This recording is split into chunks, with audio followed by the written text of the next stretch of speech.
Sir, your mic is still muted po. Apologies. I have already delivered a paragraph. Anyway, so we were talking about this data set wage, and then we said that this data set consists of 8 variables. Our dependent variable is hourly wage. The others are independent variables. The first thing that we did was to try using a simple linear regression, and we used our education. And there was a reason for that. Education, as we have seen in the correlation plot, is the most correlated with hourly wage. Okay, and then what we did was to this time use all the other variables. Okay, all the other variables, including these 3 categorical variables. Now, we said that in R, how R does this is, okay, is it considers the categorical variable as a factor.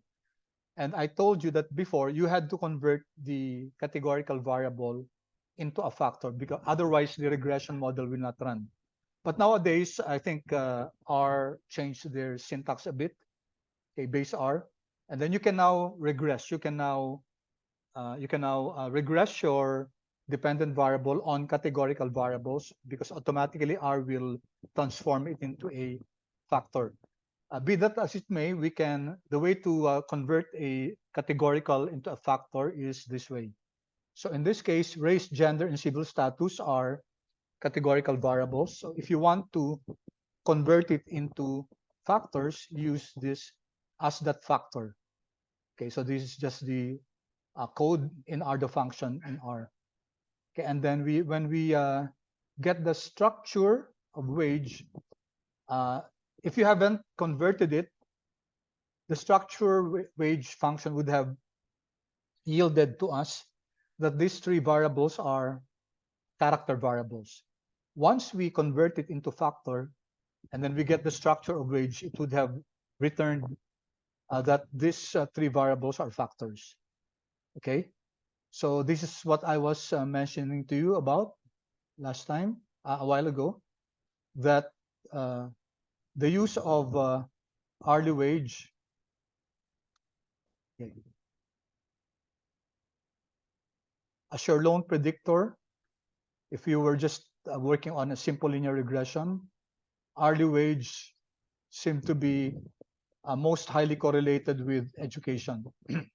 So based on that, if there was one variable that we're going to use in order to associate with hourly wage, it would have the most logical was education. So we ran that last time. Now, and then after that, we created another model where we associated hourly wage associated with all the other variables: education, experience, tenure, race, gender, civil status, and number of dependents. So the syntax for an LM linear model in R is just this one. We use the LM function. Later on, when we go to logistic regression and other forms of regression, we're going to use GLM, generalized linear model. So this will change into GLM. Okay. All right. If you're using all the variables we said last time as predictors, then you can just use this function, LM of hourly wage associated with that here signifies that all of the variables are chosen, of course, aside from hourly wage. And then we have to define the data, which is wage. Okay, so let me just run this. We run this. And what will the parentheses here do? The parentheses here will give us just the result of this model, but it's not a comprehensive presentation. The comprehensive presentation will come from the summary function, summary of model 2. Model 2 because our model 1 was the simple linear regression. So let me rerun this. Okay, and then as I said, with parentheses there, it gives us the initial output here. Although it's not complete, it first tells us the formula that we use, and then it just gives us the value of the coefficients. It does not give us the significance of this. Yes, Adele? Sir, would it actually be better if we always include the parenthesis every time we do an LM model, sir? No, for me, no. For me, I would rather that I don't print it. I just use the summary of model Print 2. na lang, sir, no? Yeah, so I Sige po, would use sir. this kasi incomplete din naman eh. And the output from the print is just repeated in summary 2. Mas summary, mas ano pa, mas kompleto pa. Okay? So as I said, thank you Adele for your question. All right. So if I use this class hourly wage tilde dot, we get the same answer. Okay, as this one. This is just a simplification of this where you identify all your independent variables. All right. So let me run this. Okay. So summary 2 will now give us a complete output of our linear model. So just like the other one, there's this call for the formula for the function. It's hourly wage regression, all your variables in the wage data set. Of course, hourly wage aside, because your hourly wage is your dependent variable. Then you have some metrics for your residuals. And then last time, what we did was to look at this. This is the main body of your regression output. Because we'd like to establish a model and see if what are the variables that we could use to associate with your dependent variable hourly wage. Okay, and we looked at this last time. We said that education is significant at 0.01, right? 3 stars in R mean that this is significant at, let me just annotate this. This is significant at the 0.01, okay, because this is 0.001, right? So this is 0.1% level of significance, okay? And we said that this, when we interpreted this, we said that for every 1 year increase in education, there's a corresponding 57 centavos, okay, or $0.57 increase in hourly wage, okay, ceteris paribus. Ceteris paribus means all things being the same, all things held constant. When you say all things held constant, it means that you will only increase education by 1 year. You increase education by 1 year, okay, and the rest, you're not going to increase it. You're not going to increase experience. You're not going to increase tenure. Because if you're going to increase experience by 1 year, then there should be an additive impact. This should come into play also. Your hourly wage should also increase by 0.02. Okay, but we're not letting experience increase by 1 year. So it's only education that is to be increased by 1 year.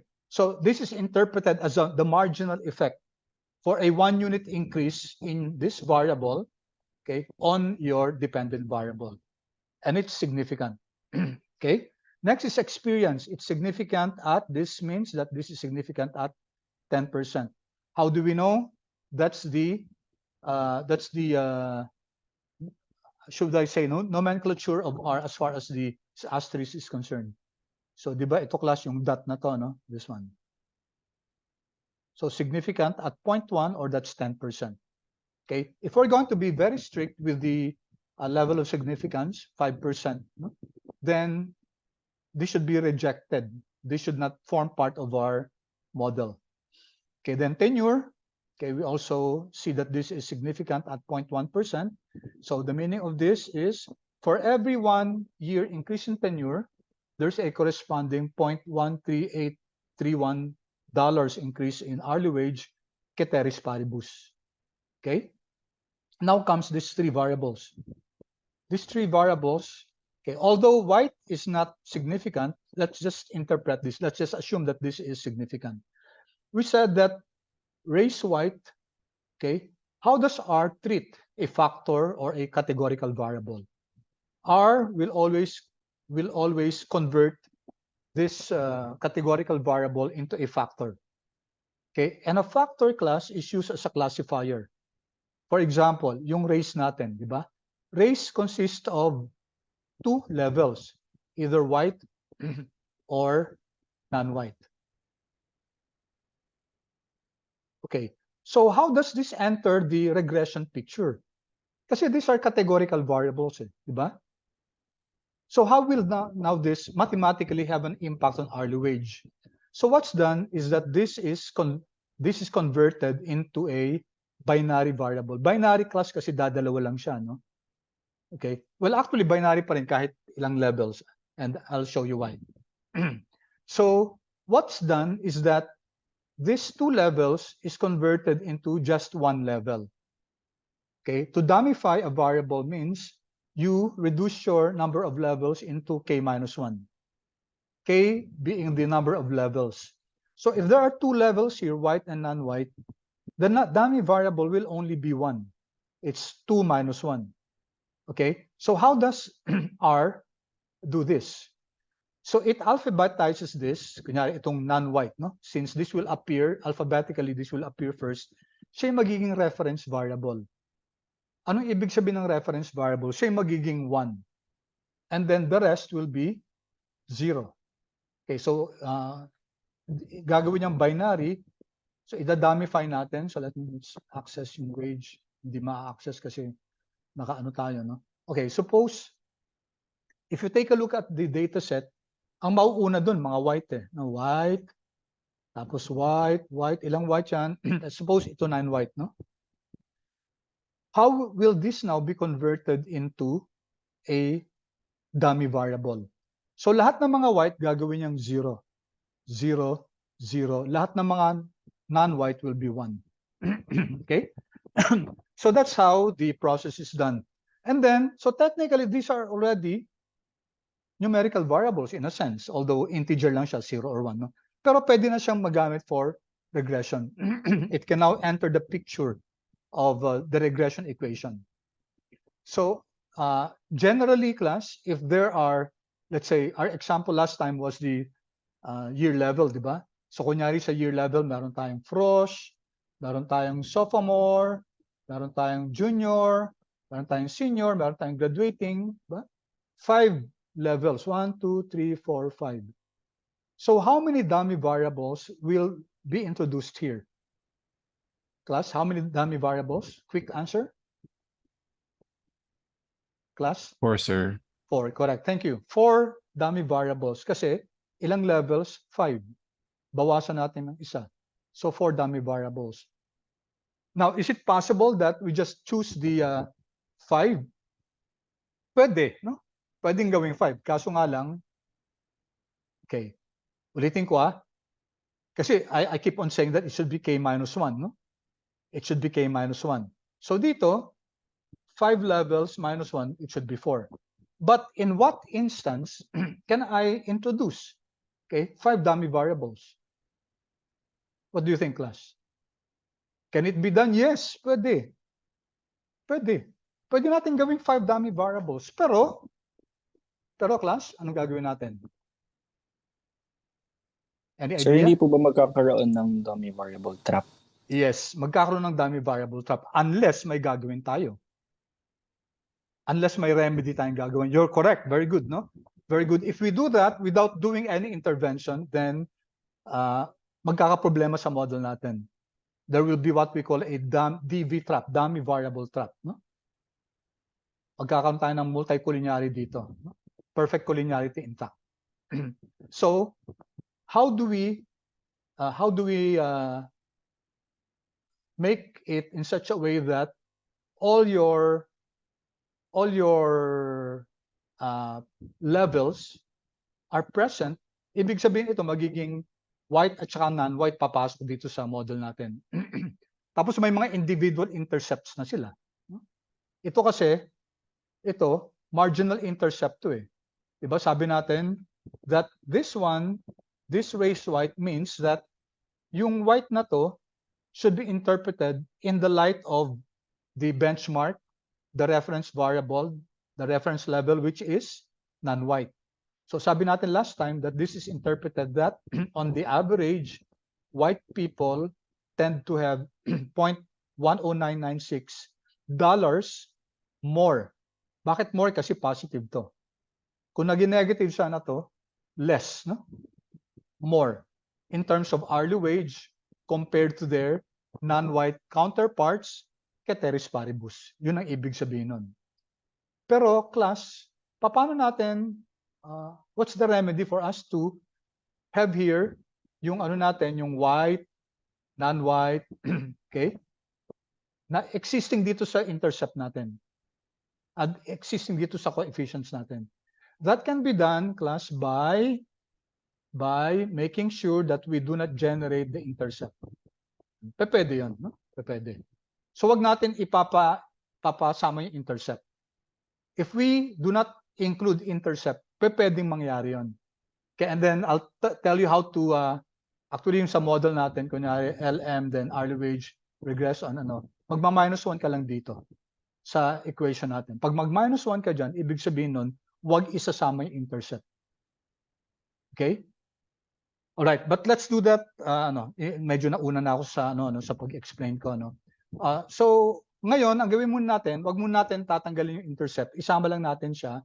So let's just follow the K-1 rule.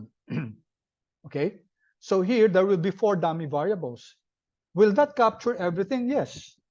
Yes, kasi kunyari pag frost yung respondent, sa sophomore, 0 siya, sa junior, 0, sa senior, 0, sa graduating, 0. So 4 zeros will mean that's a value pertaining to your reference variable. So lahat ng instances makaka-capture. Pag sophomore siya, edi 1 siya dito under SO and then 0 siya to the rest. Alright? So pwede yun. Okay? So ganun din kay male class at saka kay civil status. So wala tayong problema sa factors. And later on, ang gagawin natin, magi-interact tayo. Kasi we would like to know, may kinalaman ba yung race doon din sa experience o sa education? Okay? Nag-i-interact ba itong dalawang to? Si education at saka si race. Pag mas mataas yung education ni white, mas malaki ba yung impact sa hourly wage? Kasi dito, yung race lang tinitingnan natin. When in fact, okay, let's say, a white person with more education, will that person have higher hourly wage? Because that can be, na hindi lang tinitingnan yung race, tinitingnan din yung educational qualification niya. Mas mataas ba ang let's say ang treatment, mas maganda ang treatment dun sa mga male, kunyari, na may experience, etc. So what's happening is that we are interacting. Ang tawag doon, interaction. Okay, and that was a question, I think, by the last meeting. So we'll deal with that, but one at a time first. Tapusin muna natin yung model natin. All right. Then civil status is not significant, and then number of dependents is not significant. So if we're going to write our final model, ang magiging model natin is, sulat ko na lang dito, hourly wage, diba, is equal to, how do we write it? It's negative, okay, let me put this up. Hourly wage is negative 3, let me just round it off to 2 decimal places, 0.38 plus what? Can somebody please dictate sa education? Hello? 574, sir. 0.574. Yes, then what? 0.022. And then 0.574 times? Times x1, sir. Times education, no? Oh, yes, sir. Diba? Times education. Okay, thank you. Then next, plus, who else? Next one, class? How about experience? Okay, experience will not enter the picture. No? Why? Okay, so Because this is not significant. 10% only. 10% siya, no? Assuming we're strictly imposing the 5% level of significance, no? And then what's next, class? What's next? Tenure, sir. Tenure. So that will be what? 0.13, 0.14 times Okay, round off na tenure. natin, no? 0.14 times Tenure. tenure, and then next one, iba naman. Will race enter the picture? Class, will race enter the picture? Answer, class? Hello? No, sir. No, sir. No, No, sir. it will not enter the picture because it's not statistically significant. No? How about gender? Will it enter the picture? Yes, sir. Okay, Yes. gender will enter the picture. All right. So it will be 1.76 times gender, right? So I'll remove the male there because the variable is gender. Okay, sinama lang ni R yung inattach lang niya yung non-reference variable dito. And then civil status will not enter the picture. Number of dependents will not enter the picture. Okay? All right, class? Paki-chat nga please Sir, kung I have a yes. question, brother. Yes. So in this like LM model, you indicated that it's specific to male. So when we do write the equation, do we have to be specific that it's gender male? Because what if it's not significant for the gender female? No, it's significant for gender female. Oh, so whole- it's this. Yeah, Okay, the sir. variable it's the whole variable gender. Okay, sir. Okay, the variable is gender and not male. No? It's the male and the female. It just means that 1.76, the hourly wage of the male on the average is higher by 1.76 compared to the female. Ceteris paribus. No? Did that Sige, answer sir. your question? Yes, sir. Del? Okay. Now, my question is, what's the interpretation of negative 3.39? The intercept.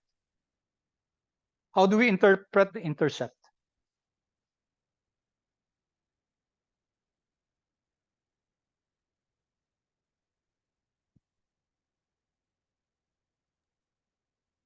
As far as I can remember, sir, like the slope would be going down, sir, if the intercept is negative. Okay. Yes, sir. So how do we interpret the intercept? Negative 3.39. What's the meaning of that?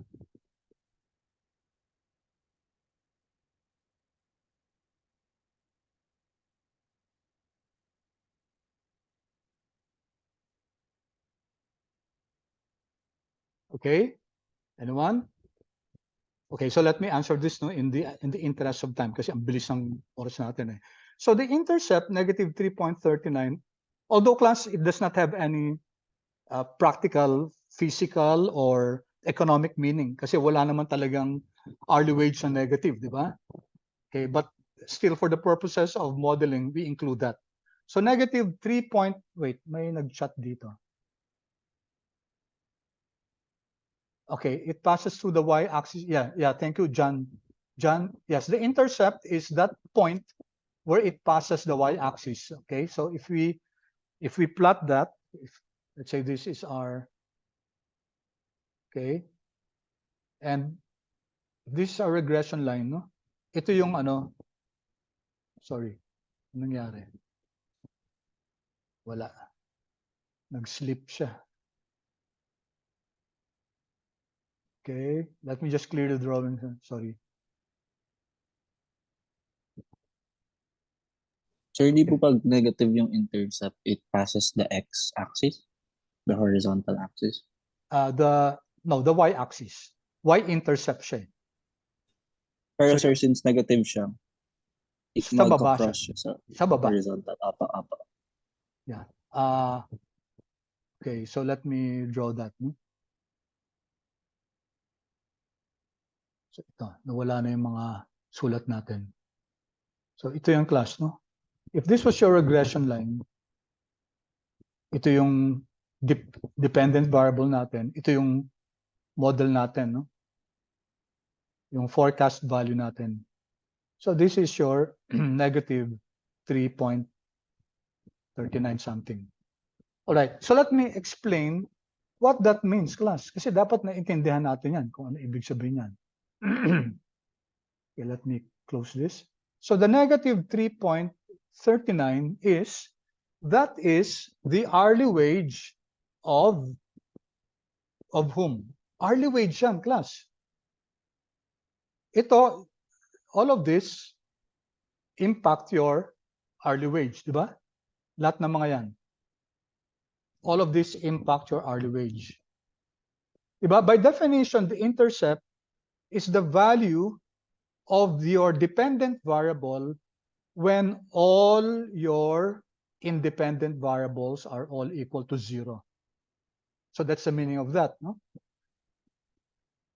right? Kasi if we're going to write the equation, hourly wage is equal to your slope, your beta null slope, plus all the incremental effects of your independent variables.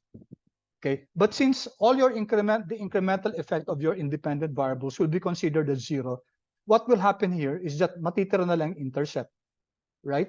So the intercept is the value of your hourly wage if all your independent variables are 0.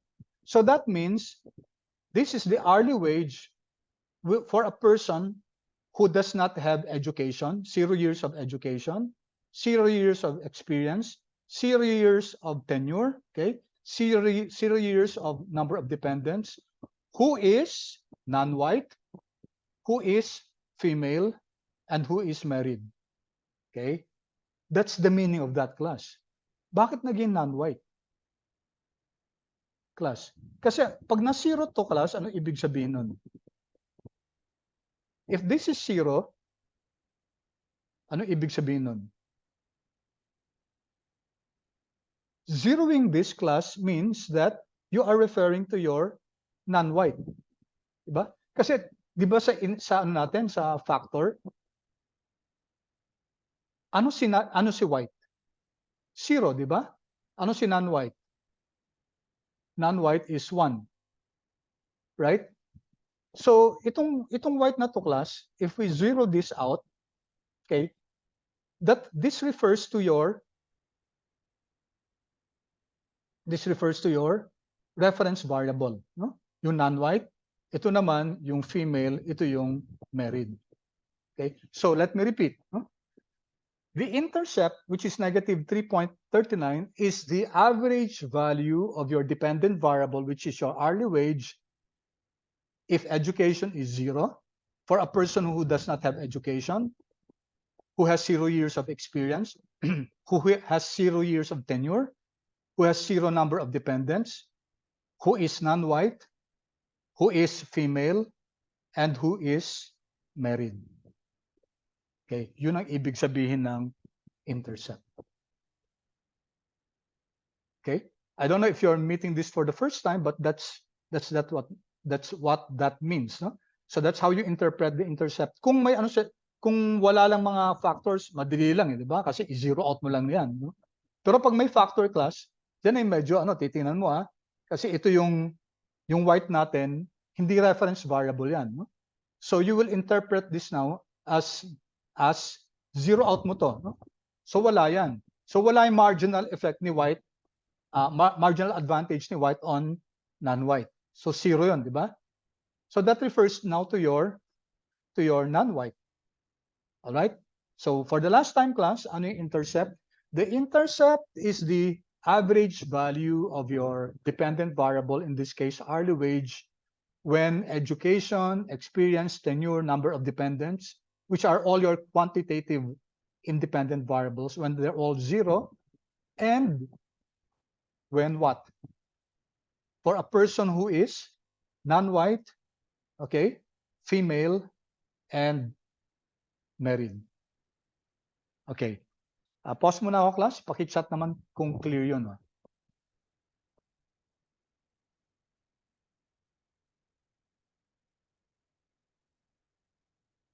Okay, good. Good. Thank you. Thank you so much. Yan. Okay. All right. Thank you. Good. Appreciate your comments. No? Okay, now, question natin. Are we done? Are we done, class? Since we have come up with a model where we have included yung intercept class, remember, kahit na significant yan or not significant, sinasama pa rin natin sa model yan. No? Okay? Because we don't want a model where if we put this to 0 class, it's as if we are regressing through the origin, di ba sabi natin last time? And we're not doing that. Okay, we still include the intercept in our model. Then education, then tenure, and then your gender. Okay, so is it finished, class?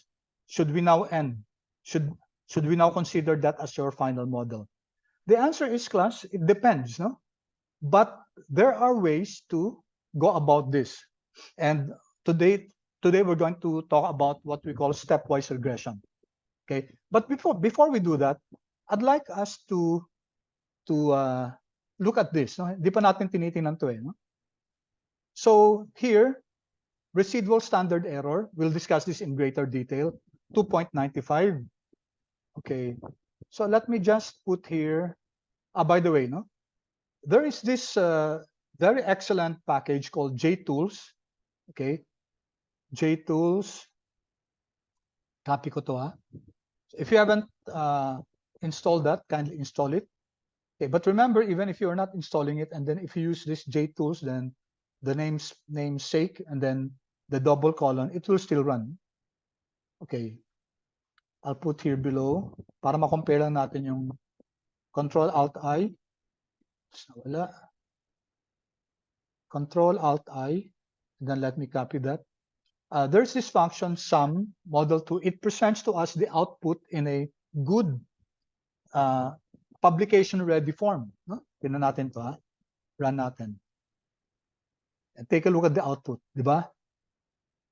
Diba? Mas clean siya, no? Mas maganda kaysa dito sa ano ng summary function. Okay, so take a look at this. It summarizes model fit natin. Okay, observations 526, dependent variable hourly wage, type OLS linear regression, model fit FStat natin. This is for your ANOVA.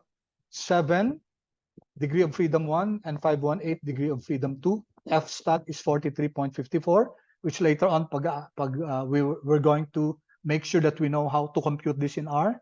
And then the p-value, R squared is 0.37, adjusted R squared is 0.36. And you have here a table that's publication ready, APA format na to, no? Okay, 2 decimal places with all your variables. Diba? Ang ganda ng format kaysa dito.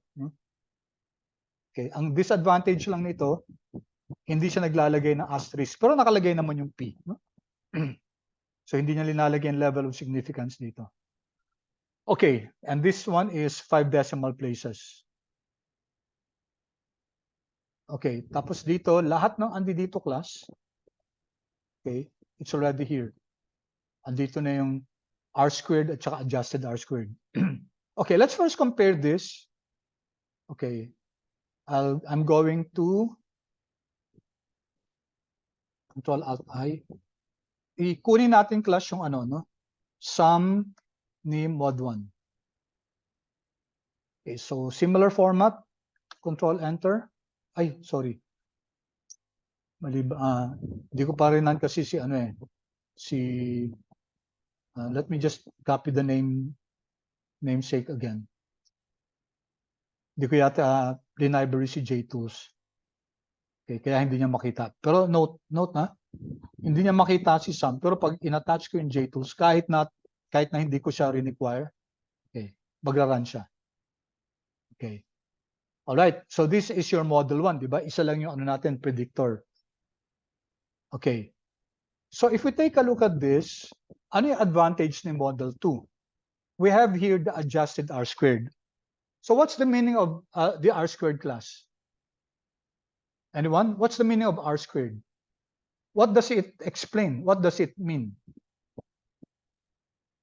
Anyone, class? R squared. What's this? This is called your, okay, this is called your coefficient of determination. Okay, and what does it explain? It tells us what proportion, okay, what proportion of the variability. So you're talking of the variability of your dependent variable hourly wage can be explained by your independent variables. So ito, ang sabi sa atin, 37% ng variability ni hourly wage can be explained by your model, by your independent variables. In our case, yung 7 na yun. No? Kaya niyang explain 37%. Ano nangyari sa 63%? Well, ibig sabihin, there could be other factors that could have been used in order to explain the remaining part. No?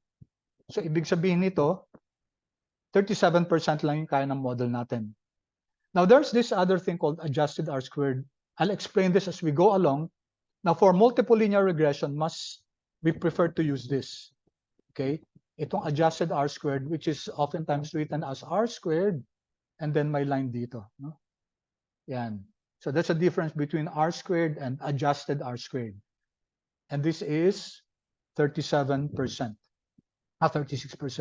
Usually, the adjusted R squared is lower than your R squared. Okay, ano ibig sabihin ng R squared?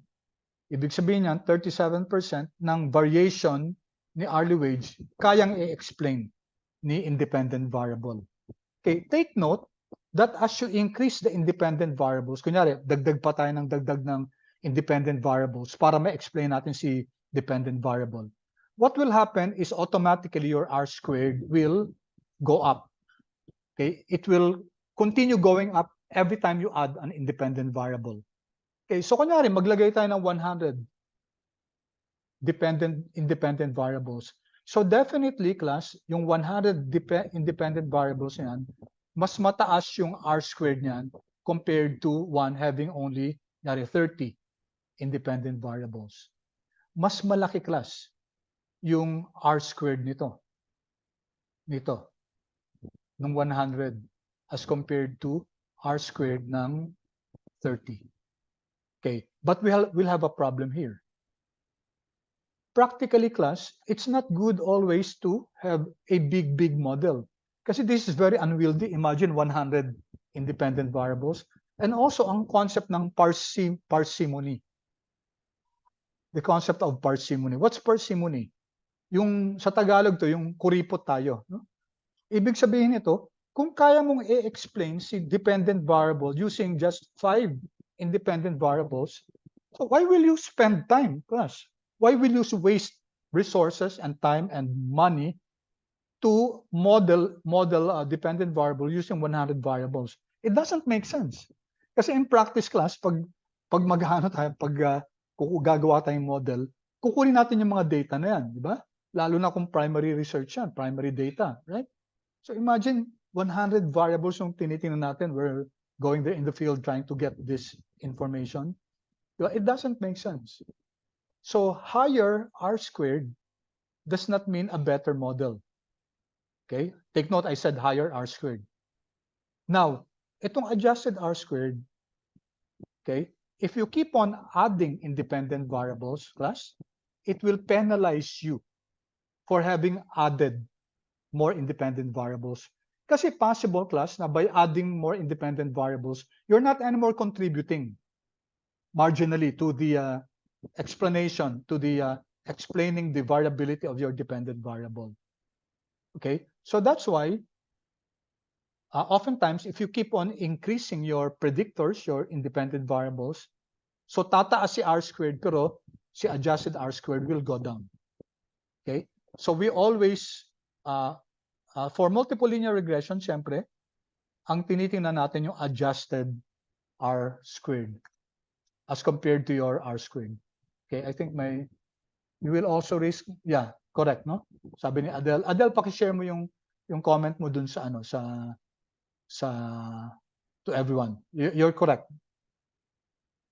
Kindly share your comment. Yeah, thank you. You will also risk multicollinearity. Yeah, that's true. That's true. Okay, so I hope clear yan, class, no? Now, later on, we will look at this in greater detail. By the way, ano ibig sabihin itong 7? Okay, and 518. So sa ANOVA class, meron tayong degree of freedom 1, DF1, and degree of freedom 2. The degree of freedom 1 refers to your number of predictors. So ano ba yung mga predictors natin? Education, experience, gender, race, tapos 7, di ba? 7 yung predictors natin. So doon ang galing tong 7 na to. Okay? So that's the degree of freedom 1. Ano nangyari sa ano ko? Ay, dito pala. Ito, 7. This refers to the number of predictors. How about this 518? No? So the degree of freedom 2, df2, is equal to n minus k minus 1.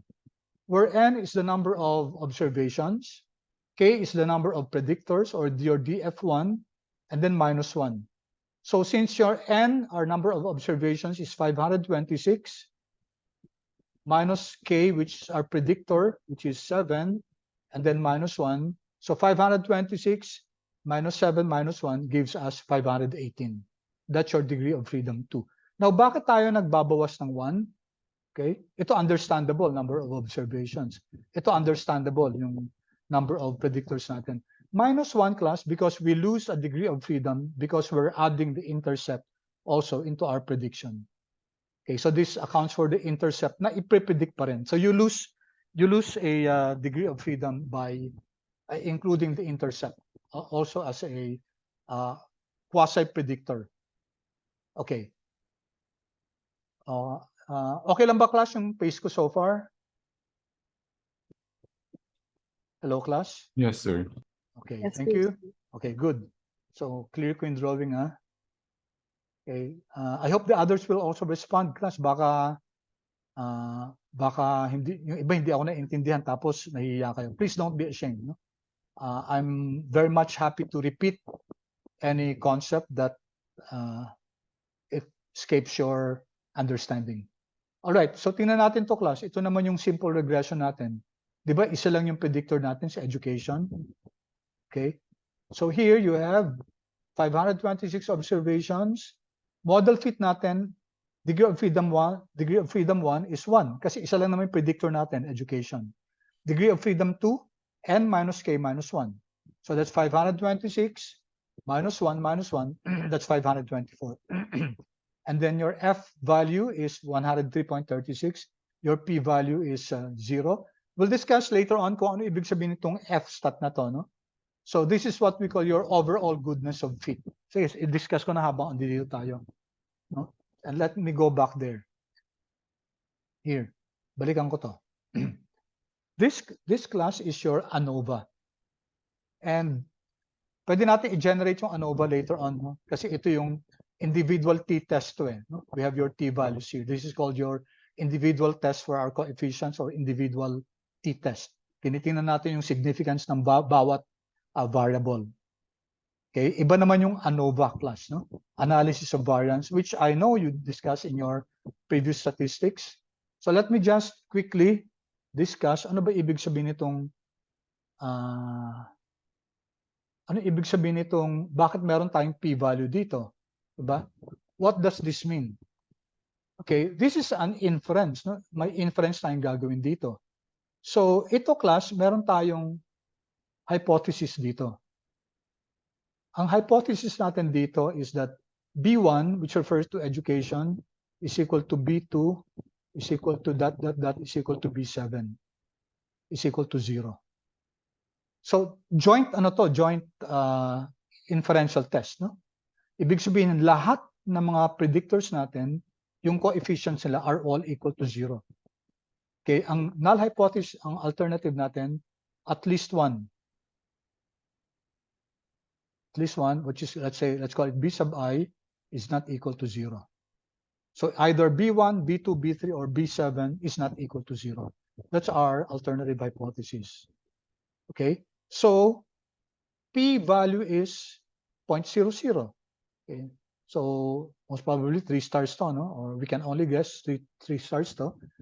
So ano ibig sabihin nito, class? What's the meaning of P is equal to 0.00? Is this less than 0.05? Yes. So what does that indicate? When the P is low, the null must go. So we say that we reject the null hypothesis that B1 is equal to B2. Yung joint inferential test is equal to B7 is equal to 0. We reject this. Okay, we know statistically that at least one of this is not equal to 0. And that was already shown in our individual test, no? Okay, yun ang ibig sabihin nito, class, no? This is your analysis of variance. Okay, we'll discuss this more in greater detail. All right, as distinguished from, kasi dito naman sa kabila, class, ito yung individual t-test natin. Ito yan, no? Ito. So we also have an inference here. Nag-i-infer din tayo dito, no? Ibig sabihin may hypothesis din tayo dito.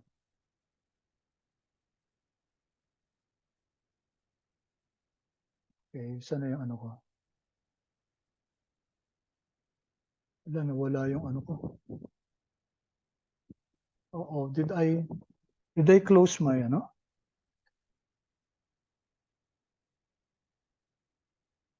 Na-close ko ba yung ano ko? Ala, nawala. Wait. Dami kasi naka-open, no? Chat GPT. Oh no. Sorry. Post it. Log in. Nawala eh. Nawala yung login ko. Na-close ko yata. Okay.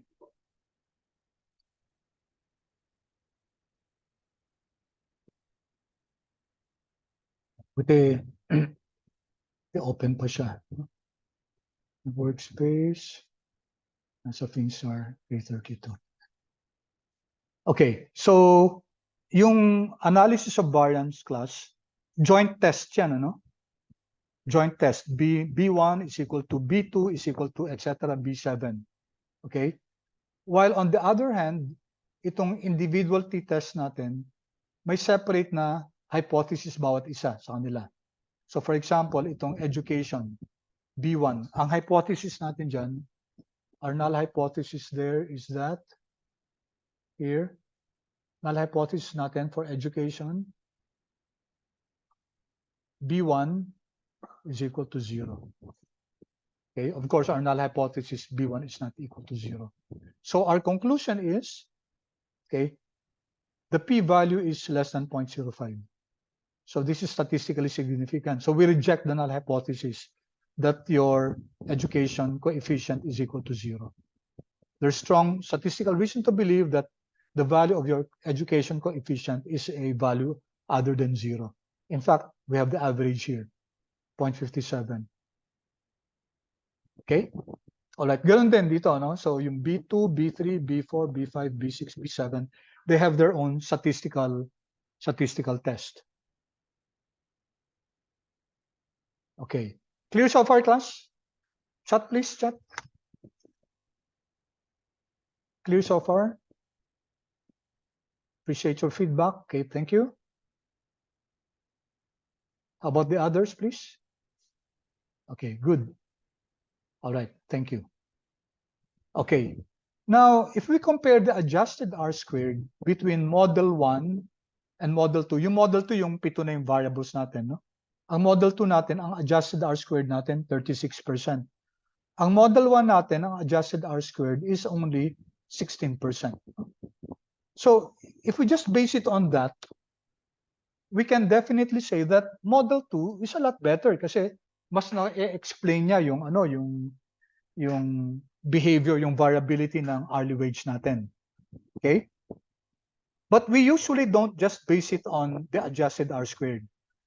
Because statistically, most probably, class, yung a model with more variables would most probably have higher adjusted R squared. Kasi yung model 1 natin, ano lang eh, isa lang yung variable natin, isa lang yung predictor natin. Diba? Yung model 2 natin, ano? Model 2 natin, 7. Okay? So what do? We can compare it using, okay? Using what we call mag-ANOVA tayo, no? Okay, first let's take a look at the AIC. Ano ba yung AIC, class? Akaike Information Criterion. It's a measure of information loss doing the model.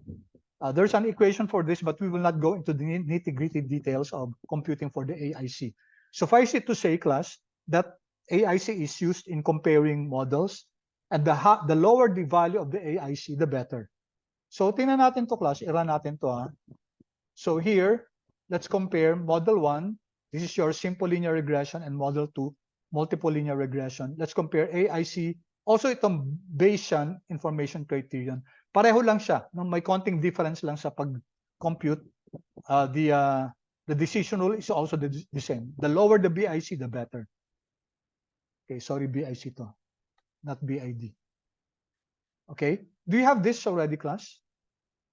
Was this given to you? Yes or no?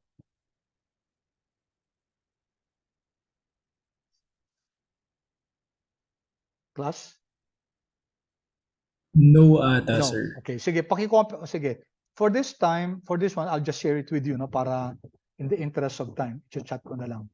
So what are we doing now? We are comparing, no?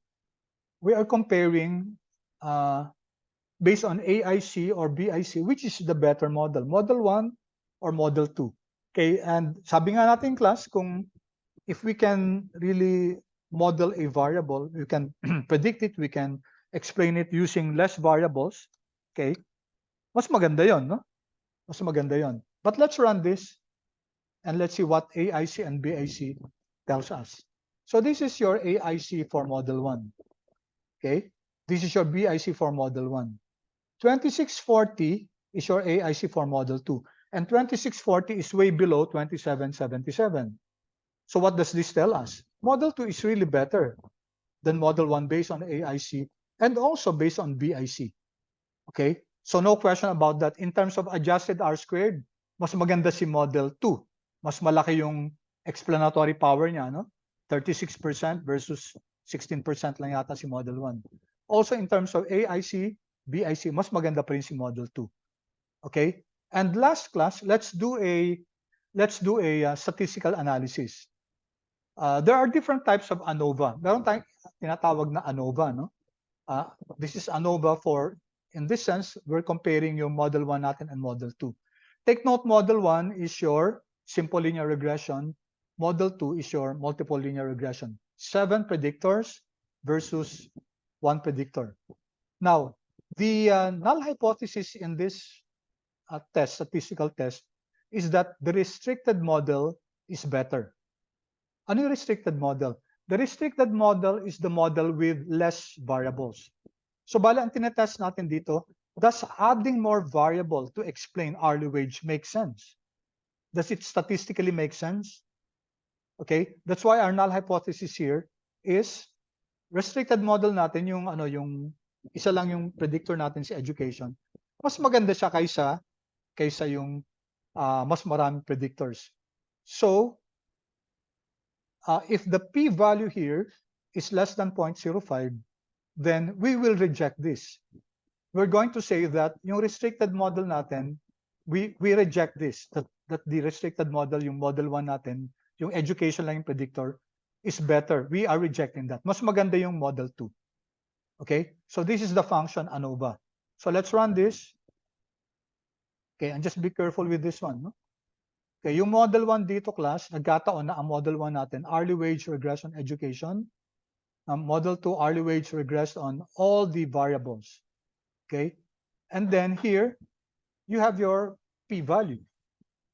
Okay, you have your p-value here. So what does this indicate? We know the null hypothesis. The null hypothesis is Model 1 is better. The restricted model is better. Ergo, class, what's our conclusion? Class? Pakichat, please. What's our conclusion?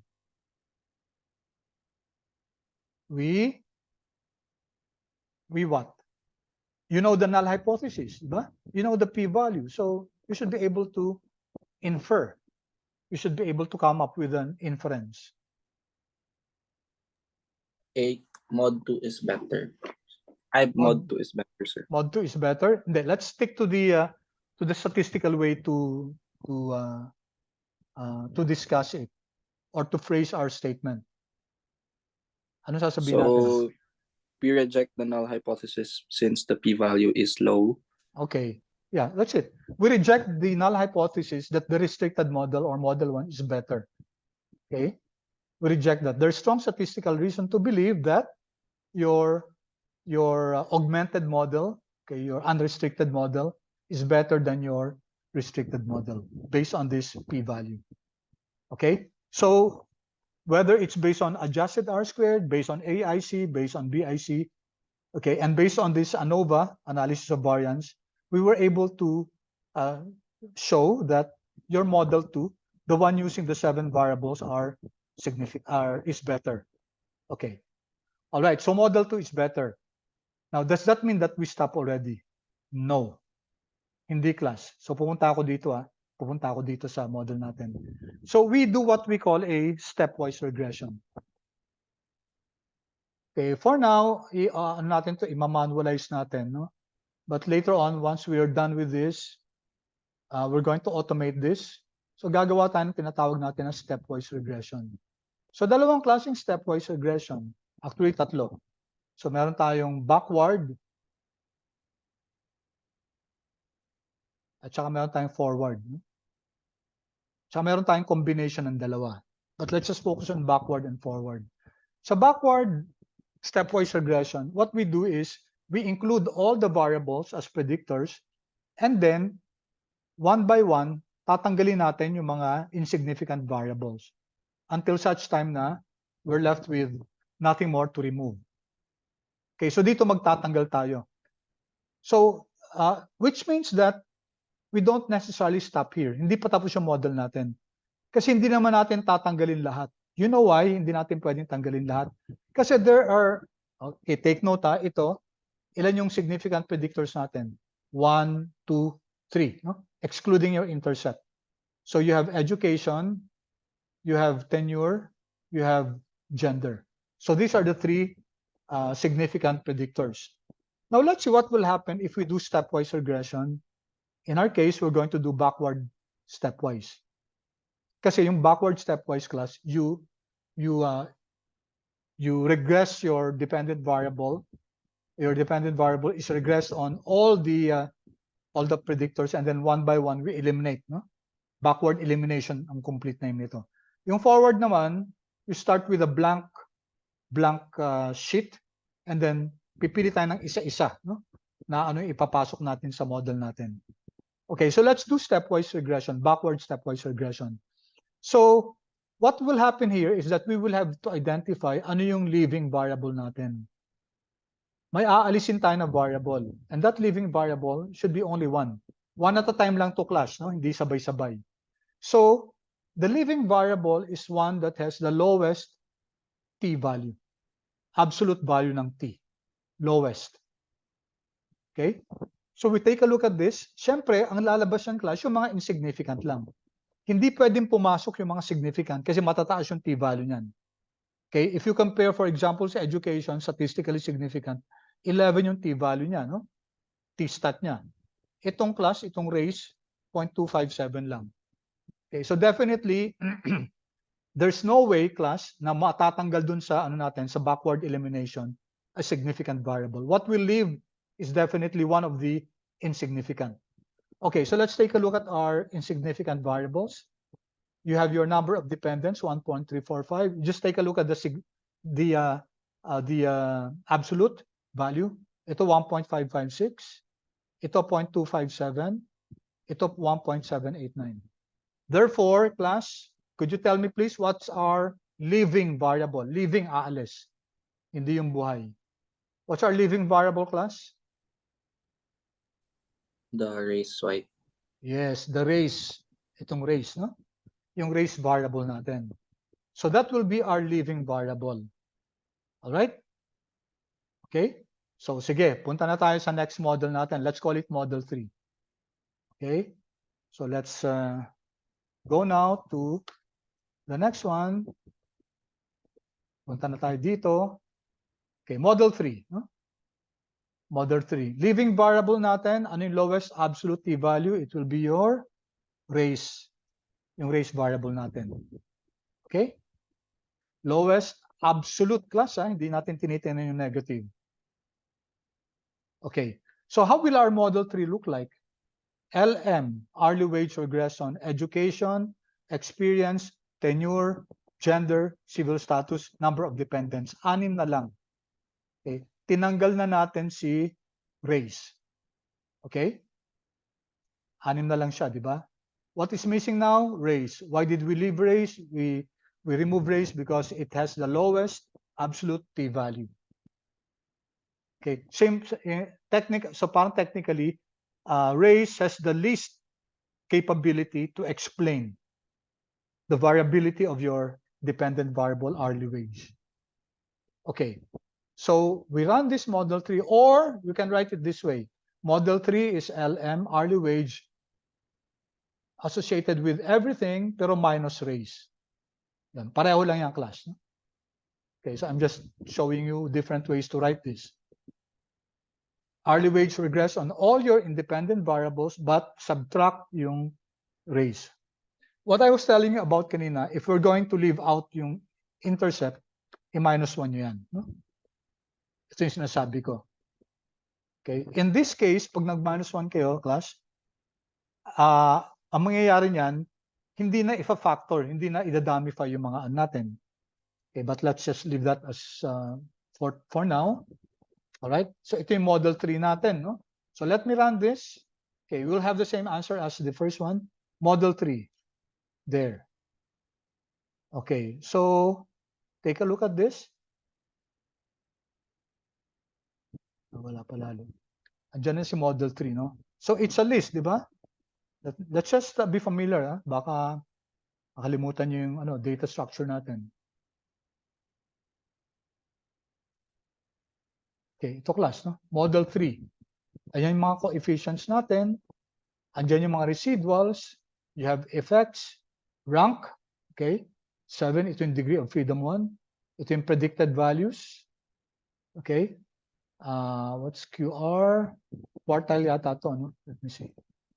QR,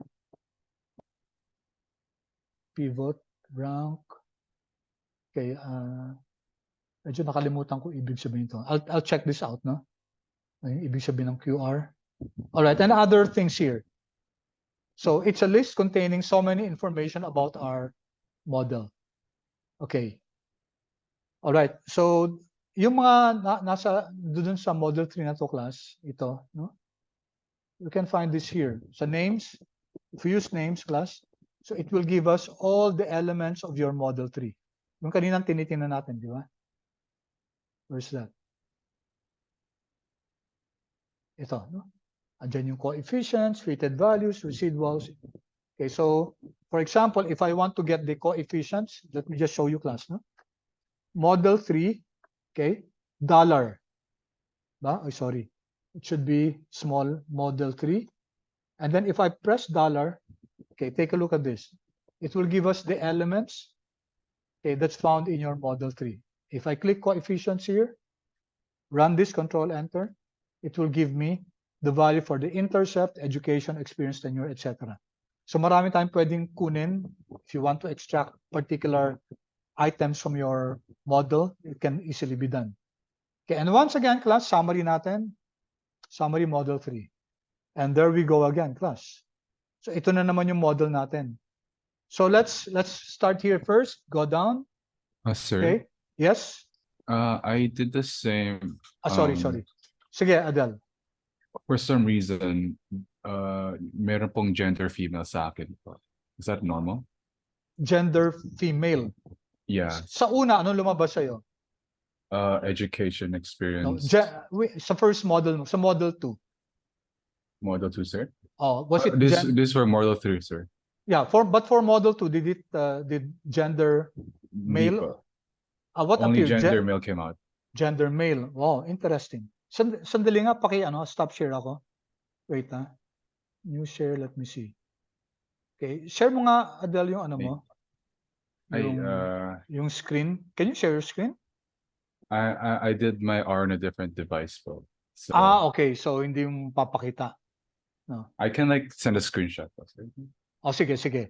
But it will be very hard to, if it's just a screenshot, mahirap natin ma-decipher yun. Pero should it come out, sir, in the first place? Hindi eh.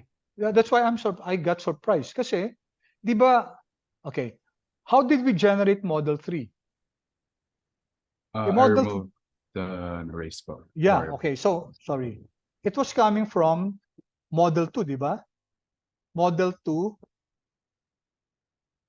Okay. I use this one. Hourly wage, regression, everything. Okay, sorry. And then hourly wage, regression, everything. And then I just subtracted the raise. Okay. Nag-change ka ba ng ano? Did you change the kasi you can change the dummy variable for gender. You No, can do sir. that. Baka di mo ginawa yon. Okay, sige. Anong nakukuha mong value sa gender female? Negative negative. 3.29, sir. Negative 3. 29, sir. Okay. That's interesting. Kasi dapat, pag ginawa nating female to, no, gender female, it should be negative 1.75. Yung inverse lang siya. No? Pareho ba tayong values? What's your education? Is it 0.57? Sir, I will just download the file, sir, then I will like share my screen. Sige, sige. Okay. Kasi if you have different values for your education, from your experience, then maybe you're having a different model, no? Okay, anyway, sige, tuloy lang natin. You can share with me na lang your file, then send mo sa akin, Adel, para makita ko rin, ano, for me to decipher what's happening. Sige ba, sir? Okay, sige, thank you. All right, so this is now our model 2 class, di ba? Let's see what happened to your adjusted R squared. Okay, punta tayo dito, class. Same thing. Our F statistic is 50.87 on DF1, di ba? DF1 natin is 6, kasi 6 na lang yung predictors natin. DF2 is 519, that's n minus k minus 1. 526 minus 6 minus 1, that's 519. P-value is less than 0, less than 0.05. So again, here, class, ang conclusion natin, di ba, ang null hypothesis natin dito, same thing as above. B1 is equal to B2 is equal to B3. May natanggal na B, no? I think B, natanggalin B3. Sir, you're gonna share screen po, sir, kayo? I'm not? Oh, sorry. Yes, Okay, sir. sorry. Okay, nag-post share pala ako. Share screen. Thank you for reminding me. Okay, ito, no? I'm looking now at the result of model 2, model 3. So sabi natin, F-stat natin, 50.87. 6 degrees of freedom, DF1 to, because there are 6 predictors. DF2 natin is n minus k minus 1, where n is your number of observations, 526, minus k, which is 6, minus 1 for the intercept. No? So that's 519. And the p-value is much less than 0.05. Okay, so remember, class, yung null hypothesis natin dito is B1, okay, di ba? Null hypothesis is, okay, null hypothesis is B1 is equal to B2. We remove yung race, di ba? Etc. is equal to 0. So we reject the null hypothesis that all of your predictors are all equal to 0. At least one of them is not equal to 0. Okay, so sabi dito ni Adele, we have the same number. So same coefficients. Pero your Adele, okay, balikan ko lang si Adele. Ano yung value ng gender female mo? Is it negative 1? Sir, we have a different value for gender male, pero for the rest, it's the same for some reason. Interesting, no? I don't know what happened, no? Sige po, sir. I will just send you the final Kasi number. dapat, kung pwede natin kasing gawin ang ano natin, ang dummy variable male. Di ba ang default ni R, gagawin niya yung alphabetically mauuna, si female. But we can make male as our dummy variable. Pwede natin gawin yon. And in that case, kung gender female ang lalabas dito, dapat negative 1.76. So it only means that on the average, female receive $1.76 per hour less than their male counterparts. It should be the same. It should be the same. There should be no reason why the numbers are algebraically different. Magkakaroon lang ng negative sign dito. No? I don't know what happened to your model, Adele, but just send mo na lang sa akin para tingnan ko na lang din. No? Okay, so going back, class, okay, notice that model 3 seems to be better kasi mas mataas yung adjusted R squared niya, no? 36.31. Kanina 36 lang eh. Here, okay, ano nangyari dito? Education is significant, tenure is significant, gender is significant. No? Tapos yung experience, hindi significant. Anong kaiba nito dun sa previous model natin? What was different? Okay, pareho pa rin, no? Tinanggal natin si race, so significant pa rin yung variables yan. Okay, sige. Dinownload ko lang, no?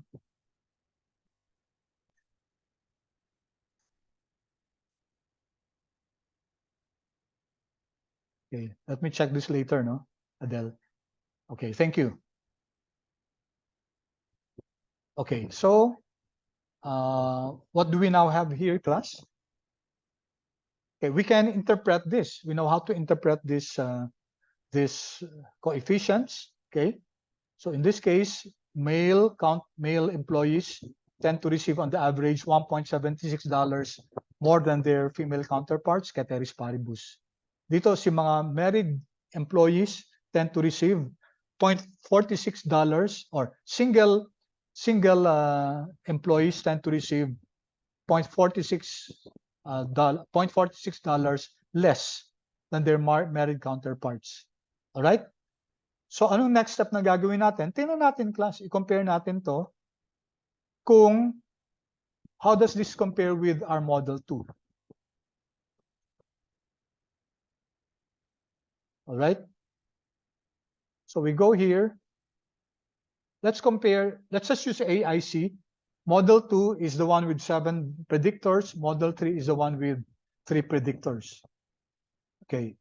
Now, take note, class, no? Na kahit na bumaba, si Model 3 mas mababa na, di ba? Mas mababa na yung predictors niya, 6 na lang. Mas mataas yung adjusted R-squared niya. But definitely, the R-squared of Model 2 is higher. Okay, let's compare. Yung R-squared ni Model 3 is 37%. 37.03. Kasi 6 na lang yung predictors niya. Si Model 2, ano yung R-squared niya? It will be higher, no? Saan na siya? Here. 3704, sir. 3704. Si Model 3, 3703 lang, di ba? Mas maliit kasi mas konti lang yung predictors niya. So it's always the case. But the adjusted R-squared of Model 3 is better.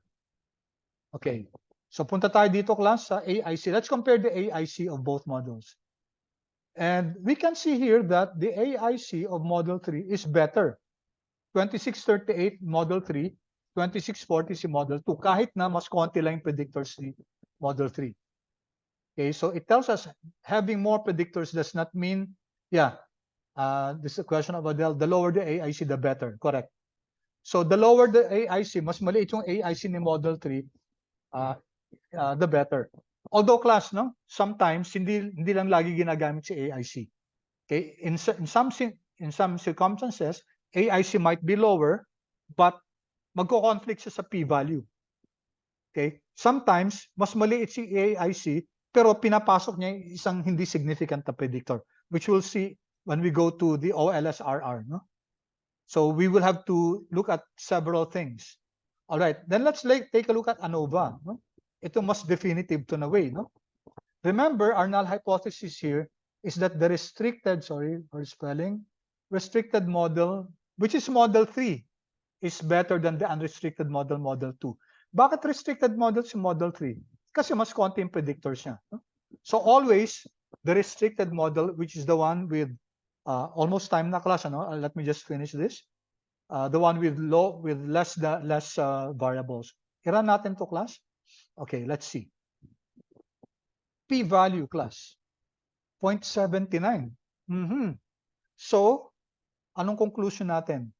We fail to reject the null hypothesis that the restricted model is better than the unrestricted model. Okay, we fail to reject this. We fail to reject our null hypothesis that Model 3, the restricted model, the one with less predictors, is better. Hindi natin mare-reject yan. So, ibig sabihin, class, mas maganda yung Model 3 natin na mas konti yung predictors. Okay? Clear, class? Clear? Before I just call it a day. Clear ba yung class? I have your confirmation kung naintindihan, class, kung Yes, klaro sir. so far. Yes, sir. Okay, good. Thank you. So, last question. Okay. So, since meron pa tayong insignificant predictors, ito pa, stepwise ulit tayo backward. Anong tatanggalin natin, class? Tell me, class, what will be our leaving variable based on model 3?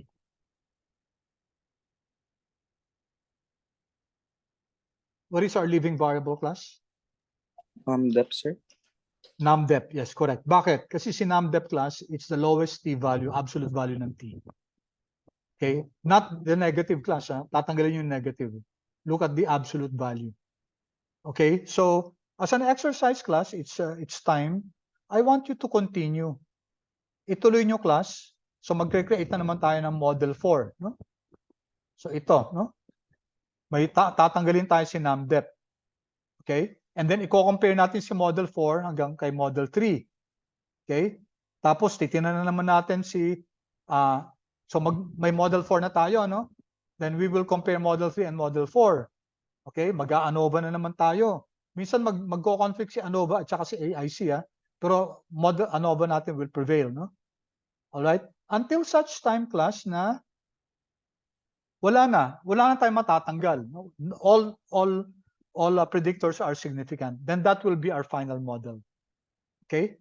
So, pakigawa to, class, yung hanggang until such time, class, na wala nang matitirang insignificant predictors. So that will be your final model. Okay? So next meeting, I'm not going to discuss that anymore with you. I will hold you responsible to solve that and come up with the final model with the equation. Ano na equation? Yun na lang, magko-compare na lang tayo, class. So, I will not collect that work, but I will assume that you're responsible enough to do that sa class, no? So, ipapakita ko na lang dito yung final model natin. So, magko-compare na lang tayo. Ang discussion natin kung anong difference ng model natin. Okay, and then we will go to diagnostics. And then, bago tayo mag-diagnostics, ito muna. Gagawa natin ng automated yung ito. Stepwise regression natin. We're going to use the function, the package OLS RR. Okay? Then you'll see that this is a very, very useful package kasi yung ginawa natin kanina na manual, isa-isa, isang code lang yan sa OLS RR, gagawin niya lahat yan. So whether it's backward or forward, kayang-kaya niya lahat. Okay? All right. Can you repeat, just last one question, class. Can you repeat the concept of restricted and unrestricted model? Okay, next meeting pa pala. Akala ko ngayon na eh. So very briefly lang, no?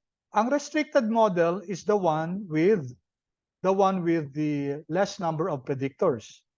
Okay? Di ba kasi pag nag-stepwise tayo backward, nagtatanggal tayo ng variable. Yung variable na tinatanggal natin, your leaving variable, is the one with the lowest absolute value ng t. So pag tinanggal natin yung class, di ba maggagawa na naman tayo ng model. So i-regress natin siya. And then we will compare this with the previous one. Okay? So ang null hypothesis natin doon is, you need the null hypothesis kasi, class, to come up with the conclusion kung mas maganda ba si restricted or unrestricted. And by way of summary, yung restricted natin is the model that has lesser number of predictors. Yung unrestricted, yung mas marami. Okay? All right. So thank you so much, class. I hope you learned something. I apologize for the extended time. I'll see you on Tuesday once again. Okay? Are you learning something, class? Paki-ano naman